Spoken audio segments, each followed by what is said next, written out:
你是罗杰船上唯一以混子闻名的最弱船员，却在罗杰开启大航海时代后，成为了新时代让吴老星和海军本部都畏惧的存在。只因你天生拥有满级三色霸气和完美觉醒的瞬移果实，你可以在任何地方狙杀你视线内的所有敌人。然而在强者如云的罗杰船上，你却只能躲在后面放黑枪，这也导致海军本部对你并不重视。而随着身患绝症的海贼王罗杰向海军自首后，解散的罗杰海贼团成员为了见一面船长，也不约而同的到了马林范多，而你也不例外。只不过此刻的你穿上了海军少将的衣服，你原本的打算是寻找一艘前往推进城关押犯人的军舰，而后低调的混上去见罗杰船长一面。然而你的计划并没有成功。此刻一个黑色长发的女人拦住了你。你好，少将，我能看一看您身上的那把刀吗？说话的人是一个黑色长发的女人，而且这人你还认识，海军准将支援。这个吗？你摸了摸身后的刀，说道：看来他并没有认出自己。要知道后期罗杰海贼团和海军有过几次重大交战，虽说你依旧是放黑枪阴人的那个老六，但是还是被海军拍到了通缉令。不过这么多年过去了，你的气质和身高相比于原来也发生了很大变化。这是我偶然所得。你认识这把刀吗？说着，你很是大方地将刀交给了他。支援在接过刀之后细细地观察起来。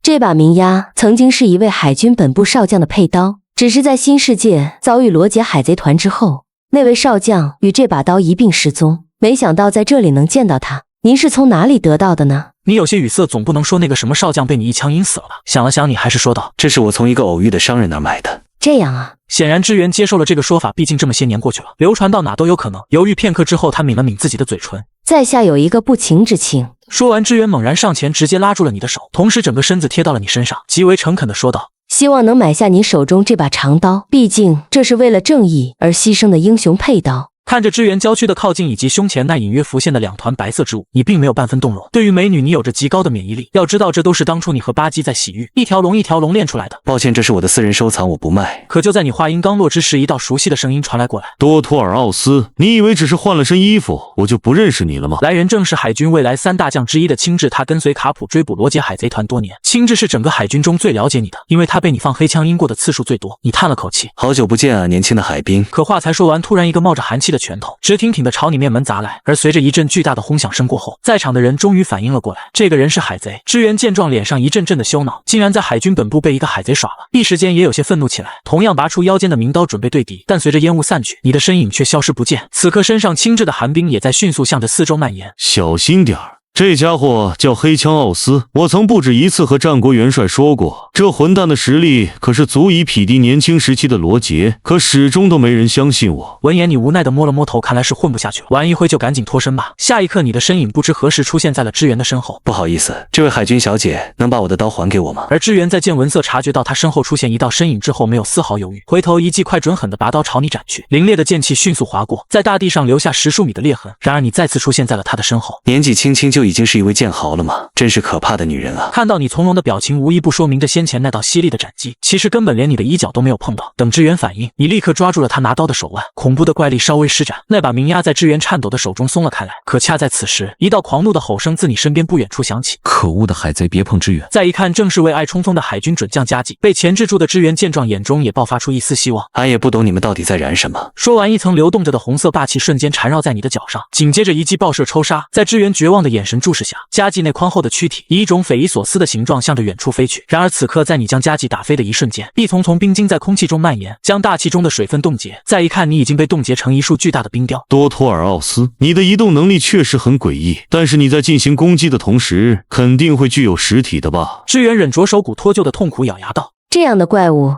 今天必须将其留在马林范多。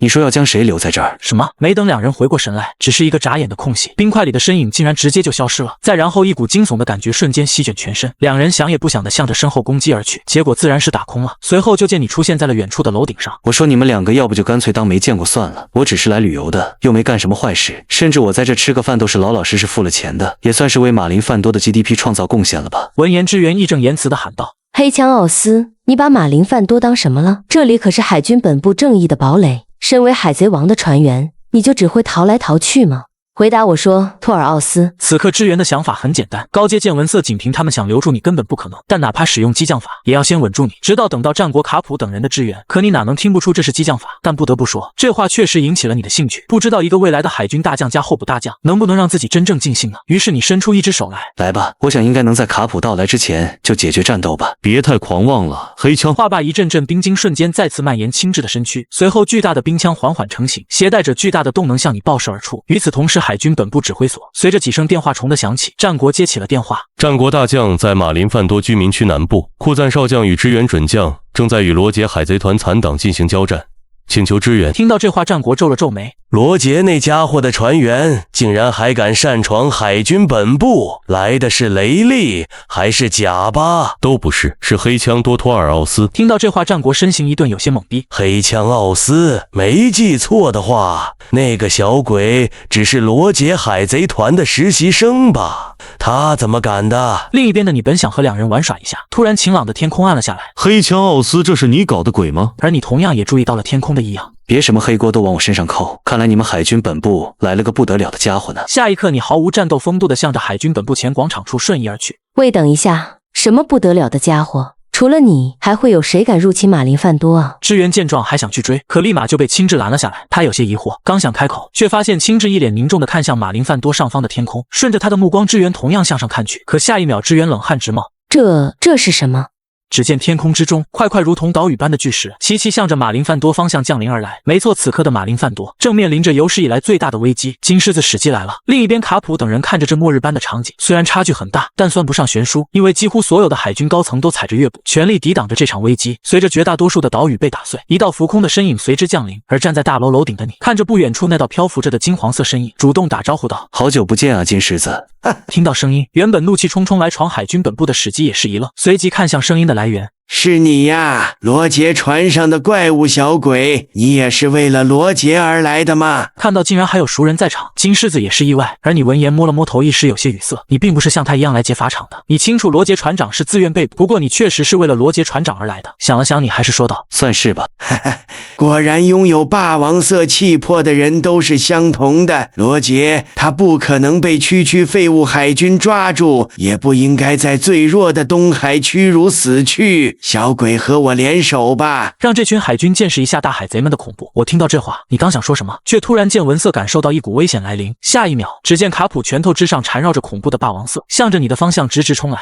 你们这些海贼都把海军本部当成什么了啊？面对杀来的卡普，你清楚这老头拳头的威力，于是你立刻身形一闪，来到了金狮子的身旁。卡普，你不讲武德啊！我可是新时代的年轻人啊！而金狮子见卡普一拳未中，大笑了起来。卡普，你已经老得不能动了吗？对付一个小鬼都能失手，乖乖回家养老去吧。见此一幕，你有些无奈。下一瞬，你来到了地面。此刻，你和金狮子将要面对的是整个海军本部的最高占领。小鬼儿别拖我后腿哦！闻言，你淡笑一声，你只用拖住战国和卡普，我们暂时就输不了。话落，一股霸绝天地的气场自你为中心不断扩张。下一刻，无数海军连一秒都没坚持住，径直翻着白眼向着地上倒去。而所有校级军官们在这股强烈的威压之下，也仅仅是勉强保持意识清醒，半跪在地上喘息着。金狮子见此情形，大笑了起来。怪不得罗杰曾经如此称赞你，小小年纪就有这样的气魄。但是老子等人的时代可是还没结束，大海上还轮不到小鬼登场。话罢，金狮子瞬间自其体内涌出一股金红色的霸王色，再然后将其以下全部倒下。也恰在此时，大将战国终于出手，大佛冲击波，伴随着刺眼的金光逼近，突然一抹猩红闪烁而过。狮子牵切骨，夸张的大招碰撞，一掌一剑在天空之中炸响。可随着战国的身形缓缓后退，此刻仅凭战国一人是无法压制住金狮子的。他金狮子今天既然敢来，其实就没怕过死。所以下一刻，卡普也挥舞着恐怖的霸王色拳头，加入了这场高端局。而就在你看着三人决战之时，突然biu的一声，没有任何征兆，一束镭射光线朝你射了过来。见状，你叹了口气，波鲁萨利诺，偷袭可不是什么好习惯啊。随后你不躲不避，任由那束激光向着你的脑门而去。然而令所有海军惊疑的一幕出现了，你就如同不存在的实体一般，在光线命中你头颅的瞬间，竟直接穿体而过。哇，好可怕啊！完全被见闻色捕捉到了吗？简直强得像怪物一样的黑枪奥斯啊！怪物这两个字，我早就已经听习惯了。那么为了对付我这个怪物，你们要一起上吗？黑枪多托尔奥斯，对付你这种罪大恶极的世界威胁，海军根本不需要讲任何道义啊！话落，萨卡斯基全身瞬间化作滚烫无比的岩浆，随后抄起熔岩巨拳，直直的朝你冲杀而来。攻击力最强的岩浆果实吗？不过你这招也不是没有缺点，那就是太慢了。下一刻，你单手缓缓握拳，流动的武装色瞬间缠绕其上，而地下的海军看到这一幕，瞬间瞳孔微缩。什么？他那个状态，难不成他打算和萨卡斯基正面碰撞吗？太不自量力了！哪怕有着武装色，面对如此恐怖的爆发力和高温，他的手也绝对会被瞬间烫熟。可所有人都没想到的是，你真正的实力显然超出了他们的预估。只见下一瞬，在你和萨卡斯基对撞之时，在流动的武装色表面，一股股黑红色的闪电再次围拢而来，而这股气息瞬间就吸引了远处正在混战的三人。15岁使用霸王色缠绕，战国眼中竟发着凌冽的光芒，之中甚至能看到血丝。嚯哈哈！不愧是罗杰口中的怪物，那个拿枪的小鬼，小小年纪就有了问鼎世界的资格。而卡普也哈哈大笑道：你们两个有老子在，你留不住他的老子可是金狮子呀！另一边，萨卡斯基的脸上流出几滴冷汗，黑红色闪电的拳头，前方仿佛有着一条隐形的隔离带，岩浆根本无法直接穿过。萨卡斯基引以为傲的火山爆发力也不过如此啊！下一刻，缠绕着黑红色雷电和流动霸气的身影突破了熔岩巨拳的本体，紧接着你一个蓄力，萨卡斯基的胸口瞬间凹陷，流动的流鹰与霸王色缠绕，让他根本无法进入元素化进行防御，结结实实的吃下了这怪力的一拳。看着萨卡斯基翻着白眼，口吐鲜血的模样，你没有任何犹豫，再次朝着萨卡斯基轰杀而去。可万万没想到，一束束镭射光线和铺天盖地的冰锥朝你射来，见状你也只好瞬移躲避，但你拳头上的黑红色闪电却并未散去，而是看向海军本部的所有海军问道：下一个，你这个15岁就使用霸王色缠绕的旧时代年轻人，此刻已经让所有海军心生畏惧，而青雉目光愣愣地盯着你。他知道你完全可以靠着高超的见闻色和果实能力将他们耍得团团转，但是你却站在原地，给所有海军一个正面来战的机会。然而眼下没有一人敢上前。片刻之后，一道咳血声在场上响起，随后身穿红色西装的身影缓缓出现。喂，你们在怕什么？无论对手如何强大，我等身为海军，是守护这片大海的存在，哪怕战死也无所谓。赤犬的一声声怒骂振聋发聩，原本失去战意的海军将领们，此刻咬牙举起刀枪，再次面对你。而看到海军未来主要将领们燃起的斗志，你不由得挑了挑眉。看来天下英雄如过江之鲫，自己或许能独领风骚，但也绝对消磨不了其他人的光芒。没有逃兵王的海军本部里，果然没一个孬种啊！所以下一刻，你给予了这群海军战斗的尊重。只见你缓缓向上伸出左手，大拇指远远看去像是在点赞，然而你却瞄准了那个经常被你针对的卷发男。要来喽！完了！当事人亲自看到这个动作，立刻就明白了过来，也果然不出他所料，眨眼的瞬间，你以迅雷不及掩耳之势直直朝他砍去。这个速度，开什么玩笑？而随着你一刀落下，哪怕是一瞬间就开启元素化的青雉，同样身前浮现出一道鲜红的伤疤，而后迅速结冰止血。你本想再来一刀，可见文色中察觉到一颗熔岩巨石直冲后脑而来，你没有选择硬抗，而是回手一刀直接斩碎了这颗巨石。眼下已经不再是刚刚和黄猿的大范围对冲局，此刻海军们正在进行着十分默契的围殴，但拥有预见未来和瞬移果实的力量，你的无敌是必然的。于是接下来你在闪转腾挪间躲开脚下蔓延的冰川，又在海军众将的围攻之中，凭借着怪力与霸气，任何靠近来的都是一脚一个，就这样横冲直撞向前。在避开黄猿的最后几束激光后，你再次瞬移到了赤犬身前，而后又一拳打在他原本破烂的胸口处。此刻你扫视着在场的所有人，淡淡的吐出几个字：你们也想起舞吗？可你的话音刚落，一道猥琐的声音传到了你耳。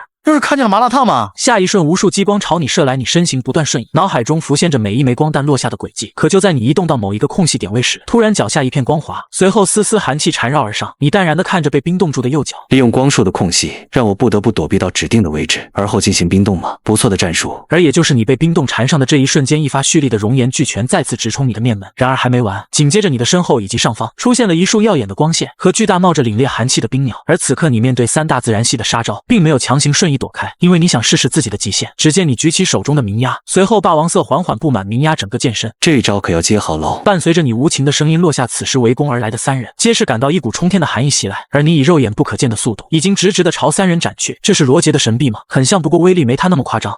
真是有出息的小鬼呀！新时代的海军就只有这种程度吗？金狮子毫不留情地嘲讽着，虽然他和罗杰海贼团也并不怎么对付，但他更愿意看到海军丢脸。而另一边，随着你一刀劈下，周遭无数霸气环绕着四人的全身。海军未来的3位大将，我承认你们有和我交手的资格，来吧，来试着杀死我吧。而对于你轻蔑的态度，此刻的三人也是彻底被激怒了。夸张的自然力量自三人身边展开，甚至周围的环境都开始因此而改变。在你和三人爆发出全力之后，你淡然一笑，看来3个已经是自己的极限了，怪不得尾田老怪曾经说过，这个世界上没有人能一个人打败2位大将。而随着时间的推移，5天5夜的激战后，即便是怪物般体质的你也有些吃不消了，身上多出了一道道或新或旧的伤口。而反观未来的3大将们也不好受，黄猿的眼睛早就已经被打烂，牙齿也掉了几颗，而他旁边的赤犬已经变成了一副鼻青脸肿的样子。当然最严重的是你重点照顾的对象，你相爱相杀的老海兵青雉，除了脸上和身上凄惨的伤口，其左腿还呈现着一种不规则形状的扭曲，仿佛命中该有一劫。没办法，不是他们菜，纯是你太变态了。你除了战斗战斗经验略有不足，几乎没有任何短板。而在另一端，3个旧时代的强者率先分出了胜负。那头骄傲不肯屈服的金狮子终究还是倒下了，但也就是在他倒下的瞬间，你头皮发麻，立马一个超远距离瞬移消失在原地。哇，哈哈，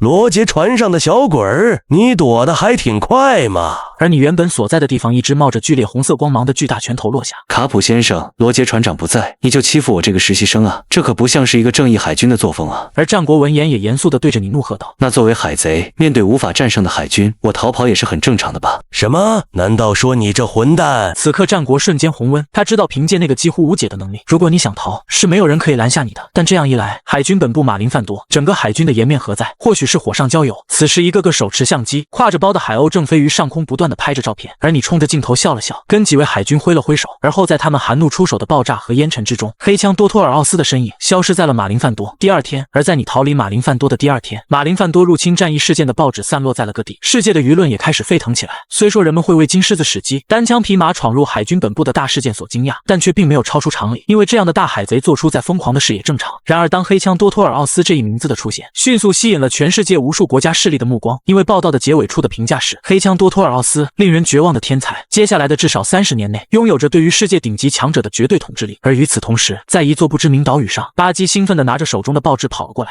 雷利先生，香克斯大新闻啊，奥斯上报纸了。香克斯听到这话，噌地从地上跳起来，连忙抢过巴基手上的报纸。只见报纸上的左上角有一张大大的通缉令：黑枪多托尔奥斯，原罗杰海贼团船员之一，3色霸气精通者，疑似超人系瞬移果实能力者，马林范多入侵战役主谋之一，悬赏金26亿4900万贝里，生死不论，罪大恶极。不愧是奥斯啊，太酷了！大闹海军本部。巴基听到这话也是兴奋的抑制不住笑容，说着两人兴奋地看向一旁烤肉的雷利。而雷利看了看两个小鬼，也没有多说什么，笑着走了过来接过报纸，可只是一眼，他的脸上浮现出错愕的表情。除了通缉令和通篇对于你的吹嘘和夸赞，后面还附有一些你一人独占3大自然灾害的画面。而凭借着照片之中你使用的一招一式，雷利就能看出来，这正是罗杰的成名绝技之一神臂。雷利淡淡地叹了口气：奥斯啊，你这个举动到底是出于什么意图呢？难道真的只是为了替罗杰出口气吗？另一边的你盘腿坐在云朵之上，在看到报纸的报道后，既有些无语又有些想笑。摩尔冈斯这家伙在创业初期真是为了销量什么都敢说，差点没把自己说成未来的世界之王啊！本来去马林范多的初衷就没想过出风头啊，算了，下次遇到摩尔冈斯一定要找这只傻鸟算账。第二天推进城因佩尔顿，听说了吗？大闹马林范多的金狮子史基马上就会被押送过来。送到哪一层？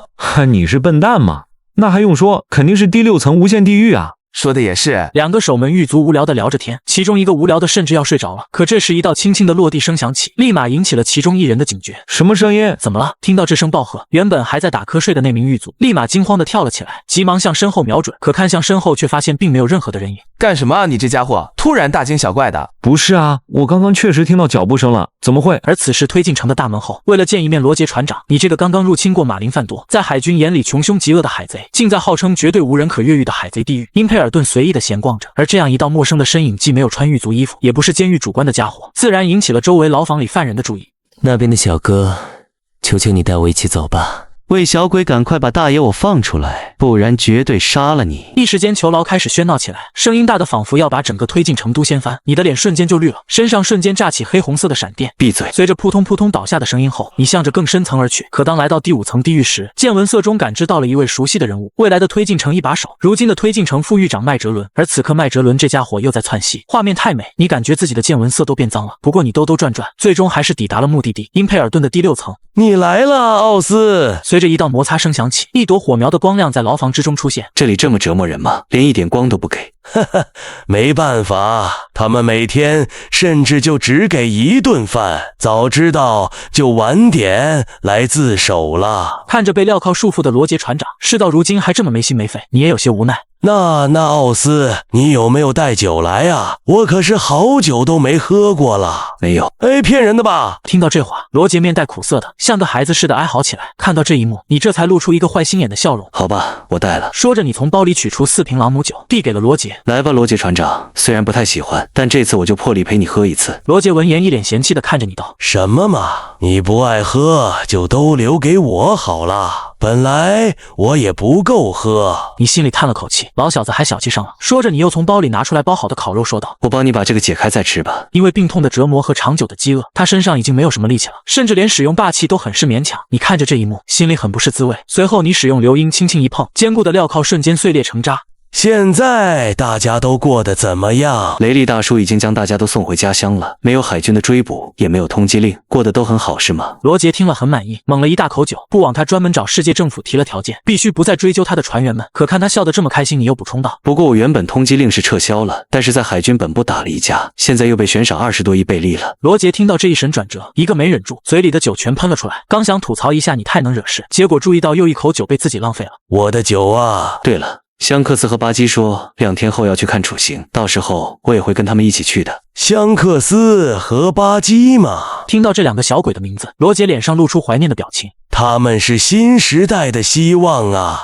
奥斯，你可要多替我照顾一下他们。哼，我不也是新时代的人吗？为什么要我去干这个？新时代，你不都已经见过 One Piece 吗？我们去的太早了，已经失去资格了啊！不是，你听出来了点不对劲，整个人瞬间有些懵。我还那么的年轻啊，跟船的时候光顾着为了情怀和热闹，高高兴兴的一块上拉夫德鲁，结果给自己长辈分了，完了我成就时代的残党了。这一晚你和他聊了许多，在酒足饭饱之后，你终于是该到了离开的时候。只是在临走前，你回头看向了那个叱咤风云一辈子的男人，问道：“魏船长，我记得你是有妻子和孩子的，对吧？需要我帮你照顾他们吗？世界政府和海军是绝对不会放过他们的。”这个放心吧，奥斯，我已经将他们托付给了卡普。你十分认真地看着眼前这个还十分乐观的大胡子男，他确实是个好船长，是个拥有气魄雄心的伟大海贼，但他无疑是一个失败的丈夫，失败的父亲。自己没有资格去评判罗杰做的到底是对是错，但作为曾经蒙受他恩情的实习船员，还是有些忍不住。仅凭卡普一个海军中将，你让他以什么身份去对抗整个世界政府和海军？你们所谓的惺惺相惜之情，并不能让卡普判出海军啊！面对着你的一句句发问，罗杰陷入了沉默，脸上再也没有了往日不断的笑容。承蒙您这么多年的照顾，我会把他们母子俩安顿到一个安全的地方的，我也不会过度干涉他们的人生吧。说完，你看着依旧没有反应，低头沉默在原地的罗杰，转头瞬移出牢房，向外迈步走去。直到你快要离开对方视线的尽头时，你的见闻色里这才听到一道低语：“谢谢你，奥斯。”罗杰也终于迎来了他的醒醒。此刻你低调地走在罗格阵中，可这时一道熟悉的声音传入了你耳朵：“威奥斯。”你回头一看，一道身影率先扑了上来，最明显的就是那道红鼻子了。哦，巴基，好久不见啊！而他的身后正是雷利和香克斯。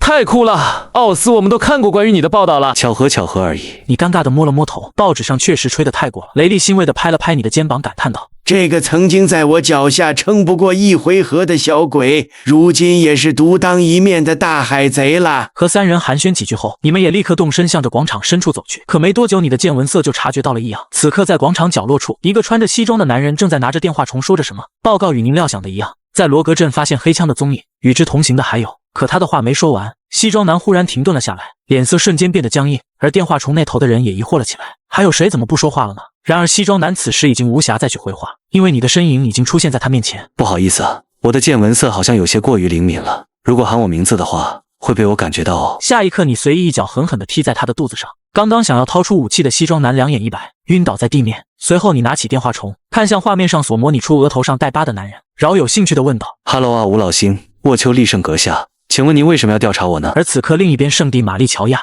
象征着世界政府最高权力的房间内，5道身影或坐或站，望着位于桌子中央的电话虫。这时，土星沃丘利圣率先发问道：“黑枪多托尔奥斯，你是如何得知我等身份的？”闻言，你随口瞎编道：“可能是我能预见未来，听到你刚刚的自我介绍了吧？”哦，见闻色嘛，何等遥远的未来呀！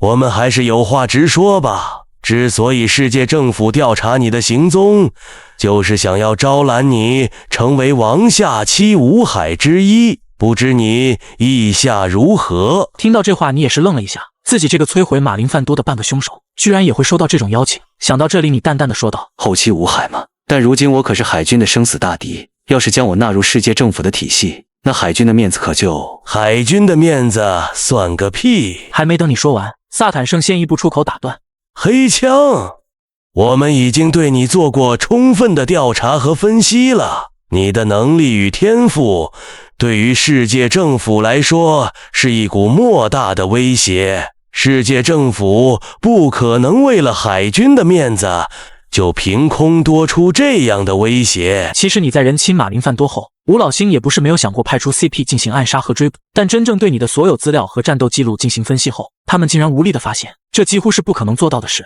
而且一旦激怒你，你仅凭瞬移能力袭击各个地方的海军支部，也足以对世界政府的统治造成伤筋动骨的打击。所以尽管憋屈和不愿，他们也必须安抚好你，这个他们根本对付不来的怪物。可此刻你听到这诱人的条件，却淡淡地说道：恩怨一笔勾销，合法掠夺的海贼吗？但是我拒绝。什么？感觉被耍了的吴老星眉头紧皱，面面相觑。然而你再次说道：其实你们大可不必将我树为头号大敌，我对于推翻世界政府并没有什么兴趣，包括什么乔伊波伊和空白的100年。虽然我在你们看来有可能是一种威胁，但是只要世界政府愿意给我面子，我也是很愿意给你们面子的。说已挂断电话，而此刻另一端权力之间内，听到这信息量爆炸的结束语，吴老星皆是沉默许久，半晌后最终在他们的商议下，决定对你适当的容忍和退让。这也是这些政客们所能想出目前来说最聪明的做法。此刻你来到了广场，香克斯和巴基也已经来到了前排。随着时间1分1秒过去，距离行刑时间越来越近。在这段时间内，你也看到了不少熟悉的面孔，尖嘴牙长得跟恶魔一样的莫利亚，披着绿色斗篷站在远处观望的蒙奇蒂龙，而他不远处便是未来世界第1大剑豪鹰眼米霍克。可就在你余光再次一瞟时，居然看到了一道熟悉又陌生的身影，克洛克达尔。不过她怎么是一个女的？老沙这家伙难道找伊万科夫做过那种手术吗？就在你愣神之时，巴基推了推你说道：威奥斯，你在愣什么神呢？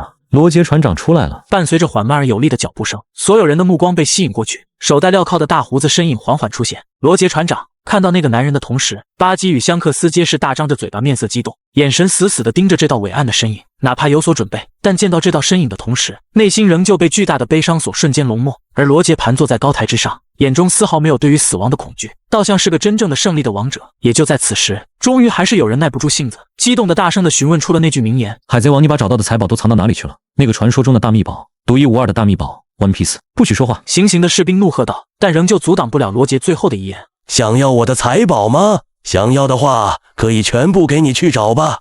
在伟大航路，我把世界上的一切都放在了那里。在罗杰说完这句话后，长刀刺穿了他的身影，全场陷入了短暂的寂静和震惊。但仅仅一瞬，全世界都疯狂了。在野心的张扬与出海的欢呼声中，你和巴基香克斯默默地盯着那垂下头颅的身影。尤其是你这个旧时代的残党，作为知晓一切的存在，你不关心谁最后能找到拉夫德鲁，你只知道这个扬言拥有名声、财富、地位的男人，其实最后下船的时候带了个小包袱，仅此而已。也就在此时，天空突然阴云密布，仿佛世界都在为罗杰的逝去而悲哀。香克斯压低着草帽，巴基则要豪放很多，张着大嘴为船长的逝去而悲伤，而你则是缓缓地抬头望向天空，眼中带着几分愤怒，脸色冷得可怕。罗杰船长的赴死是他的理想和信念，才不是什么悲哀的事啊！说着，你缓缓拔出背上的长刀，海量的霸王色霸气化作闪电汹涌而出。随后，只见你剑指天空，淡淡的吐出2个字：神臂。下一刻，在无数人惊骇的目光之中，天裂开了，缕缕阳光重新洒下，将罗杰那面带笑容而去的身影照耀的金碧辉煌。永别了永远的海贼王。而此刻，随着罗杰时代的落幕，你和香克斯、巴基3人也在罗格镇正式分别。几天后，一处豪华建筑内的办公室里，此刻多弗朗明哥紧皱着眉头，头盯着前方的不速之客，而他手上则是死死攥着最新出来的报纸，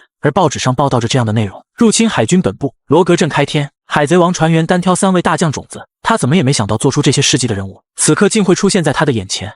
黑枪多托尔奥斯，你这样的人物居然还用得上我这种无名小卒吗？堂吉诃德多弗朗明哥，你可不是什么无名小卒啊，相反，我很看好你的潜力，而且我也愿意投资你的野心。你的眼睛直勾勾地盯着他紧绷着的表情，要知道圣地抛弃的天龙人，如今却又觉醒了霸王色霸气，如果完全成长起来，肯定会发生很多有意思的事吧。所以下一刻，你缓缓从怀中掏出一只电话虫，随着电话的接通，一副威严的模样出现在电话虫之上。黑枪，有什么事就长话短说吧，只是因为是你，我们才特意空出时间的。也就是在听到电话虫声音的瞬间，多弗朗明哥瞳孔剧烈颤抖起来。吴老星的声音，那个宣判自己天龙人身份死刑的最高权力，竟然会和一个海贼侃侃而谈。而面对这样忽掌握整个世界的大人物，却看到眼前的男人很是随意地说道：王下七武海的人选之一，我已经帮你们找到了。这个人你们应该很熟悉，正是那个被你们赶出圣地的小鬼堂吉诃德多弗朗明哥。与此同时，圣地玛丽乔亚代表着世界上最高权力的5人，听到这个名字皆是一愣，但很快一向冷酷而寡言的内斯兽狼冷冷地开口打断道：黑枪，你应该明白的吧，王下七武海的位置是属于那些能够震慑大海、具有名声的海贼们。堂吉诃德家的这小子在北海或许有些名气，但放在如此广阔的大海之上还远远不够。对于这个拒绝的理由，你早就已经想到了应对方法。你们不就是想要名声和威力吗？很简单，我可以为他担保，明天报纸上就会出现大海贼多弗朗明哥惜败于黑枪奥斯手下，但多弗朗明哥顺利活着逃脱。此话一出，不仅是一旁的多弗朗明哥愣了，就连坐看风云无数的吴老星们也是沉默了片刻。居然还能这样玩，这不纯纯把大海上的人当和之国的人耍？但是震惊归震惊，在吴老星细想之后，发现还真行得通。以你海贼王船员的身份，击穿未来3大将，再加上那震惊世界的战绩，报纸上再编一点细节上去，足以骗过全世界啊！同意。于是接下来吴老星甚至连商议都没有进行，直接同意了下来。毕竟有你的保证，多弗朗明哥这面旗子就绝对倒不下来。随着电话虫的挂断，多弗朗明哥满头冒汗，三言两语间敲定一个王下七武海的名额。他第一次见识到了什么叫做权力，然而这对于你来说，则不过只是下了一步险棋。几天后，在某种神秘力量的推动下，一则大新闻很快传遍了整个世界。号外，新兴海贼天夜叉在与传说中的大海贼黑枪一战中败退而走。无论是繁华闹市里到处叫卖的报童，亦或是招降于大海之上数之不尽的送报海鸥，都在竭力地向世界传递着这一消息。而在东海某不知名小岛酒馆里，一个戴草帽的红毛正在埋头干饭，一边吃着一边思索，他该去哪里招募船员呢？也就在他思考人生之时，旁边桌子上2个正在喝酒的壮汉打断了他的思路。你们看最近的新闻了没有？那个大人物黑枪奥斯，竟然有年轻人能从他手下逃掉。奥斯是谁？很有名吗？这你都不知道？我给你好好讲讲。香克斯闻言扶了扶草帽，竖起耳朵来，准备好好听听。可随着这壮汉讲着讲着，他就越听越离谱。我告诉你们一个小道消息，你们知道他为什么称号被叫做黑枪吗？难道是因为他的枪特别黑？想哪儿去了？大汉一个瞪眼，接着讲下去。他平常虽然表现出来的风格用刀和拳头居多，但最强的时候还是使用背后的枪。之前他一人大战海军所有将领的时候，看着大汉越讲越崇拜，实在受不了的香克斯，最后还是老老实实的买了份报纸。只是细看之后，香克斯微微皱眉，多弗朗明哥嘛，看来又是新时代的一大劲敌啊！以后有机会和他打一场吧。另一边，东海某不知名小镇，巴基看到报纸后张大着嘴，舌头都伸直了。放屁！有年轻人能和奥斯抗衡，然后安全败退，谁故意瞎编的啊？不怕奥斯找麻烦吗？在这偌大的大海上，唯一清醒的只有巴基一个，因为从小就受你保护的巴基，对于你是最了解的了。你要说是什么白胡子金狮子的老一辈和你打一打，巴基或许还能信一信，但你要说年轻一辈有这样的人物，那根本不可能。想到这里，巴基撕碎报纸，怒吼道：“混蛋！你把本大爷的挚友看的是有多扁啊！魏小的们，把见到的送报海鸥都给我打下来！”伟大航路前半段某海域，一身负黑刀的青年乘坐孤舟，眼中迸发着十分强烈的战意。香波地群岛嘛，在罗格镇被你跑掉了，这次你别想跑。鹰眼米霍克放下报纸，随后举着黑刀向前一挥，或许领教过你的剑术之后，一定能令我受益匪浅吧。多托尔奥斯，等我。几天后，一处热闹的红灯区门口，未来的世界第一大剑豪鹰眼米霍克此刻如门神一般蹲在红灯区的街道口，双锐利如鹰的眸子不断扫视着来往的过客，因为他要找到并击败你，完成他当世界第一大剑豪的梦想。然而红灯区楼上的洗浴，你悠闲地躺在柔软之上，若不是你身边的2个小妞和你闲聊时，你根本不知道这个令你意外的消息。什么？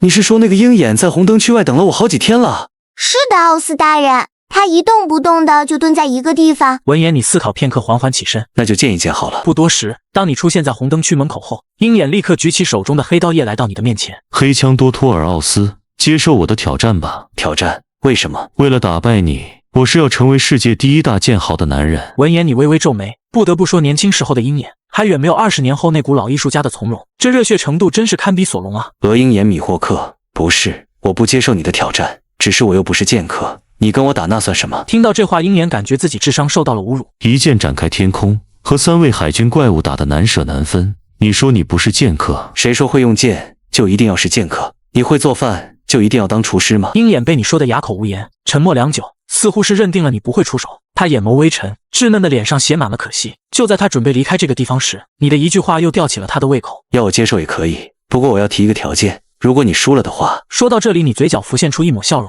你知道以后出海的时候，肯定不能一个人自己去，要是有个作伴的人，说话聊天也不至于无聊。那么一个可靠、有实力、会做饭，又有多年担任航行实习经验的人会是谁呢？条件。听到这话，背负黑刀的青年停下脚步，缓缓转过头。条件随便你提吧，如果我败于你的刀下，那么我这条性命拿走也无所谓。我要你的性命有什么用？只要你陪我出海闯荡几年就行，顺便再做饭之类的。鹰眼听闻只是稍微思量了片刻，就一口答应下来。就在他捏紧剑柄准备朝你发动攻击时，你心念一动，周围的空间开始扭曲起来。随着儿媳瞬移，你带着他来到了一处原始森林密布的岛屿。这便是你的能力吗？说着，他缓缓朝前迈步，可突然发现触感不对，再一看，他的脚上黏糊糊。抱歉，第一次带人瞬移，把你瞬移到一处答辩上。可你的话落，突然嗖的一声，一道凌冽的剑气直直朝你劈来。然而你见状却不避不闪，看着剑气从自己身上划过后，又再次坏笑道：“喂，我真的不是故意的。至于这么生气吗？你的表情看着不像是不小心。呵呵，有这么明显吗？看到你演都不演了。鹰眼脸色愈发难看，不动声色地挪动脚步，试图将脚上的答辩蹭掉。然而下一刻你玩起了偷袭，只见你举起明鸭一挥，一刀流鹰进黑光，紧接着数十米的巨大剑气撕裂着空气，将大地切割开来，随后又朝着他杀去。可鹰眼丝毫没有惊慌，他缓缓将黑刀举在头顶，而后向着面前狠狠劈下。轰的一声，两道剑气十分迅疾地碰撞在一起，互相纠缠着，流动起来的武装色仍旧不断瓦解着对面。一招下来仍旧势均力敌，但此刻鹰眼见状一言不发，又缓缓举刀，准备再来一下。看到他这冷酷无比、尽显高手风范的样子，你瞬间就有些不爽了。你刚刚出招为什么不说话？妈德自己用了一个大招，而他鹰眼平静的就像一个屁一样，就轻松挡住了。以后我再念招式名字，我就是狗。你眼眸之中瞬间浮现骇人的红光，随后提起刀就朝他砍去，但看着突然好像变了个人的你，鹰眼有些懵了。这是怎么了？不过以他的性格自然不会去问原因，只是举刀而上，奋力的与你对砍而去。呛的一声，两力相撞，散发出的余波将周围的大地崩裂。何等霸道的力量！接下来两人不断对砍着，可直到3天3夜后依旧没有分出胜负。你拧着眉头看着对面微微喘气，但精神头和意志仍旧良好的鹰眼吐槽道：妈的，这老鹰眼剑术怎么这么稳？怎么砍都砍不出破绽来。不愧是未来世界第1大剑豪，剑术上确实天赋不比自己差。那么别怪我了，我要耍赖了。轰的一声，伴随着恐怖的气息暴涌而出，一股股黑红色闪电在明鸦身上闪烁着。你刚想下意识地喊出神臂2个字，却又飞快地闭上了嘴。也是在这一瞬间，鹰眼双眸瞬间收缩。这是在罗格镇的那一招吗？鹰眼，你不是喜欢装逼吗？那么你来试试我这招臂怎么样？你这戏谑的语气属实让他有些不明所以。什么装逼？但也容不得他多想，因为此刻你已经来到了他身前。鹰眼身躯微微下沉，同样也是一招全力的斩击向着你而去，但结果显然不尽人意。在两刀相撞之时，鹰眼手中的黑刀几经旋转后，刀身插入地面，而刀柄还在不断颤抖着，仿佛印证了他刚刚承受了多么强大的力量。为何不避？鹰眼踉跄几步，摸了摸胸口上不断溢出的鲜血，说道：避开！我可是要成为世界第1大剑豪的男人，怎么会因为害怕别人的刀而退缩呢？哪怕是你多托尔奥斯。但哪怕他话说的再好听，败了还是败了。1小时后，红灯区酒吧顶楼4人包间。刚刚你最后的那一招是叫做神臂吗？奢侈柔软的沙发上，鹰眼上身被绷带包裹得严严实实的。听到他的询问，你眼睛向上一翻，嘴硬道：不是，那只是我的随手一刀。鹰眼听闻沉默了起来，他知道这招和罗格镇的那一刀一模一样，世界上不存在有谁能接下这一刀。但即便如此，鹰眼眼中战意却依旧不减，反而郑重地看向你道：迟早有一天我会成长到破解这一招，但在那之前就让我与你同行吧，多托尔奥斯。2年后，此刻香波地群岛的港口处，你和雷利、鹰眼3人来到了一艘被尘封许久的巨船旁，这正是罗杰的奥罗杰克逊号。随着你和雷利道别之后，你也带着鹰眼正式出海。然而你这次出海对于雷利来说，只不过是你2年后的第1次出门旅行，可放在外界看来，在新王位诞生之前，你的出海更像是一个时代的符号。海军。与此同时，海军本部马林范多报告总部紧急事件发生，黑枪奥斯与鹰眼米霍克2人乘坐原海贼王戈尔德罗杰的奥罗杰克逊号已经出海。什么？接线员听到这话，眼珠子都快飞出来了。要知道这2年来世界政府一直监视着你，可你也只不过是在香波地群岛的红灯区出没，并没有做出什么奇怪的事情。然而你这次重归大海的消息立刻传入了世界上无数大势力的耳中。不多时，战国看着诸多将领们凝重道：黑枪与鹰眼的出没，